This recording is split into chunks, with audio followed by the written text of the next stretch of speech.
You found it. Your home for the best content on your favorite team, the Fighting Tigers of LSU. Do us a favor. Subscribe to the channel. Leave your comments below. Be sure to smash that like button.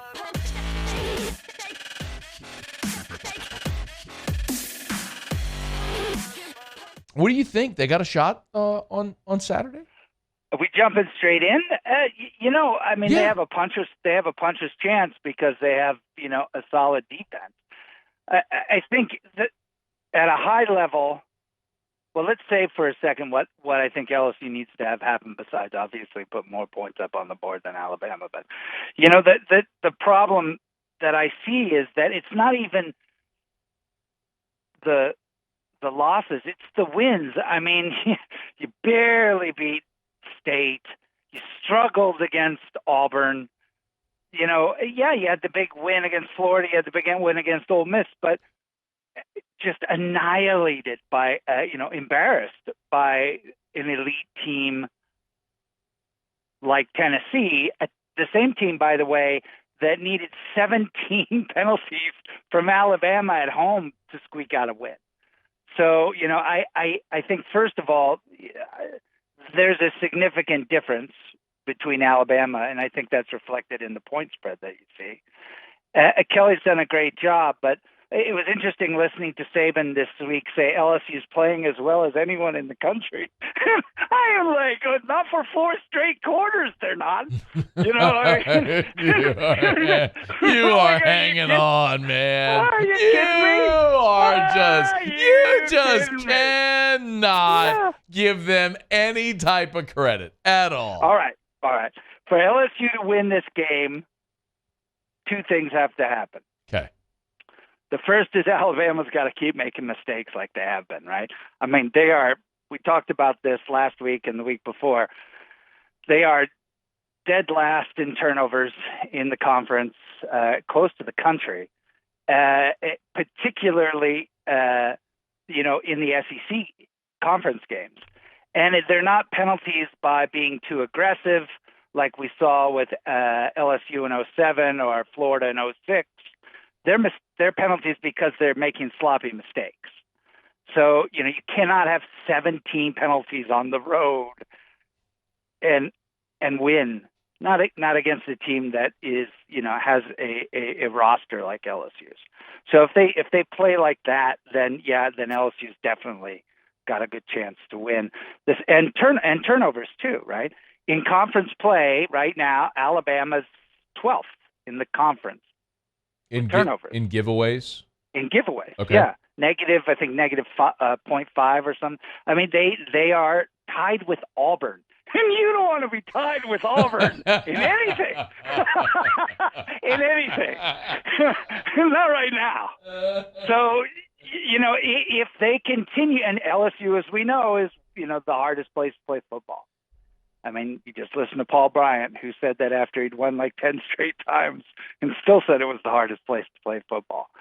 So if you're sloppy and you're turning the ball over and you're coming into a stadium like Death Valley, you don't get to put up on the wall of your stadium, "Welcome to Death Valley," unless it literally is Death Valley. Right. So, if that holds true to form, then this could be, and look, we're in November, so this is who Alabama is.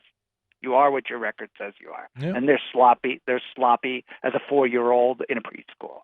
So, I think that could we should pay attention to that. And then the next thing is,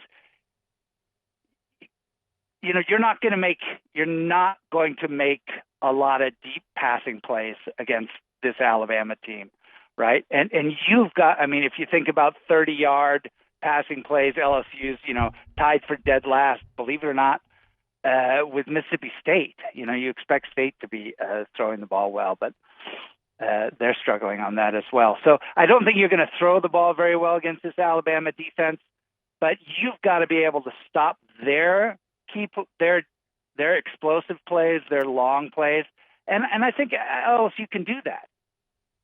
So, and this Alabama team, they are used to knocking people out in the fourth quarter. They're used to if it's a tight game, they're used to scoring 2 or 3 times in a row and being up by 20 and just strolling through.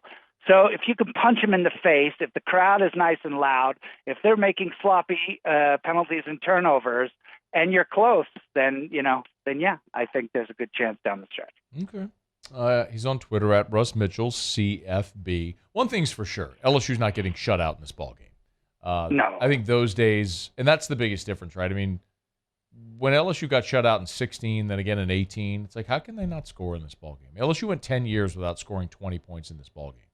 It just, for that reason alone, you feel better, right? It's like, well, look, I'm going to put the we hat on now. Let's do it. Yeah. Give me a we.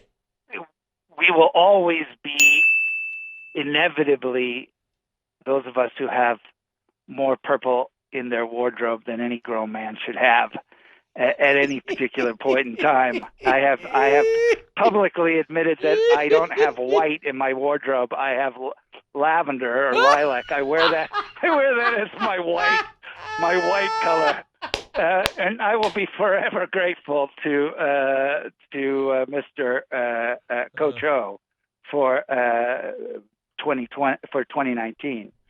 But you got a really good coach now. I mean, and Kelly is not the kind of guy that's gonna have his team shut out in a game.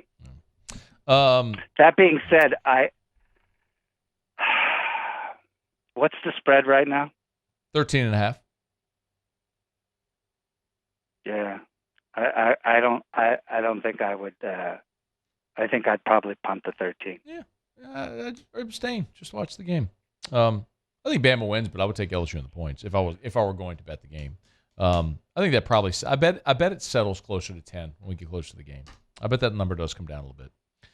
All right, what about the other game, Tennessee, Georgia?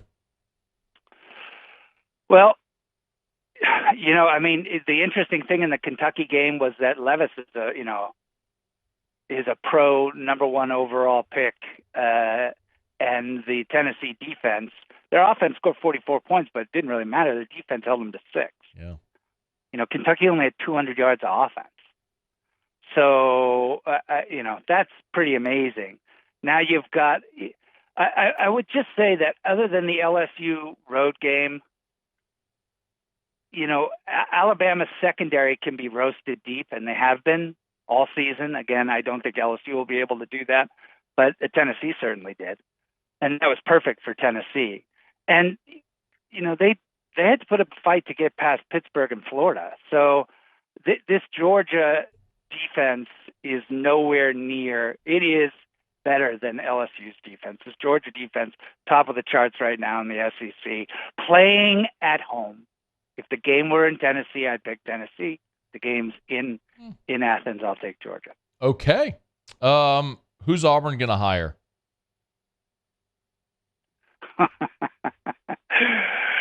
Who cares, man? I do. LSU's got to play him every year. Of course I care. It's Wednesday. Can we at least let it marinate for a day or two before we're where's the fun on that? Are we dancing on the guy's grave? No, he's just irrelevant. He's got $15 million. He's celebrating. Nobody's burying this guy. He gets a whole bunch of money to do nothing. I just want to know who's next. $15.6 million. Good for him. I agree. Well, how we're paying, and it's not just him, man. Like he's got an assistant coaching staff that is also going to get paid a lot of money. This whole thing is going to cost them over $20 million. Yeah, I don't care. It's not my money. So who are they going to hire? I don't know. I mean, the sexy choice right now is Hugh Freeze. Who would you hire? Hugh Freeze. Okay. If I could get Kiffin, I'd take Kiffin. I don't know if Kiffin would want that job. Would you want to go there and be right next to Saban? Yeah. I don't know. Kiffin's got. I mean, Auburn's got better facilities than Ole Miss does. They've got more money than Ole Miss does. but they have much, much bigger expectations. I don't think would you take that job if you were Kiffin? Or Auburn? would you just stay and wait? Would you stay and wait? Oh, I would take that job in a millisecond. If you were Kiffin. In a millisecond. I don't know. He wanted, Russ, Kiffin wanted LSU. And Florida. Got an interview for neither. He wants to win a championship. You cannot win a championship at Ole Miss. You can win a championship at Auburn. So, yes, if he wants to stay in the SEC, absolutely take the job in a millisecond. You know, it's interesting. So Texas A&M's got to win 3 of the remaining 4. I'm going somewhere with this, so just hold on. To go to a bowl. Yes, I was going to ask you. To go to a bowl. Yes. To go to a bowl game. I mean, that should not be what we're talking about with Tennessee. With Texas A&M. There is no way under Jimbo Fisher at Texas A&M with the money that they have that they should be sweating out a bowl invite right now, right? Yes, correct. And, welcome to the SEC West, son. Right? Yeah. Because if they were in the ACC or the Pac-12 or the Big Ten, certainly the Big Ten West, it'd be all smiles and rainbows right now down in Kyle Field. I don't know, man. I think that's a massive buyout down there. He's not going anywhere. I don't know. Dude, that program's falling apart a little right now. If we're being honest. Yeah, I agree. And they can afford it. They can afford it for sure. I just don't think they're going to do it.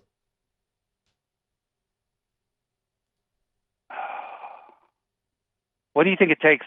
I think if they don't make a bowl game and a bunch of those kids jump in the portal from last year's class, you pay these kids to go to a school. They're not tied in. I heard something interesting today on the radio. I can't remember who said it, but someone was talking about how one of the unintended consequences of the portal is, basically the recruiting season never ends. So you're always having to coddle these kids. Okay. And you can't like switch it off after they get on campus and, be like, all right, now you're at the back of the line, because the kid can walk away. So like you're always having to recruit them. It's just interesting. I think they fire him next year. If they don't, Jimbo Fisher. They fire him after this season? No, next year. They're not going to fire him after this year. They'll give him one more year. He's too big of a name. And if you bring in a guy like Jimbo Fisher with that much money and you run him out, like, I know you keep thinking everybody's going to, oh yeah, it's a great name, everybody will go. I don't think so, man. I mean, I think that some programs start getting reputations. And it's like, yeah, well, I'll just wait for the next one. In this world, the only job that doesn't come around is Alabama. Every other job comes around. USC, Ohio State, LSU, Georgia, they all come around. So why would you go someplace where they pull the trigger and pay that much money? Man, it wouldn't make you feel like you got a lot of room.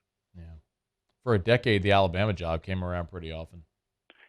Exactly. I'm talking about now. No, I get it. I'm just saying, things are cyclical. You get the right guy, it can work. All right, we got to run. Russ Mitchell on Twitter at Russ Mitchell, CFB. He has picked LSU to beat Alabama to get in all of your good graces, and thinks Jimbo Fisher is going to be fired tomorrow. Thank you for the time. We appreciate it. Talk to you later, brother. Hey, thanks so much for watching. Please leave your comments. I love to interact, and be sure to hit the red subscribe button below.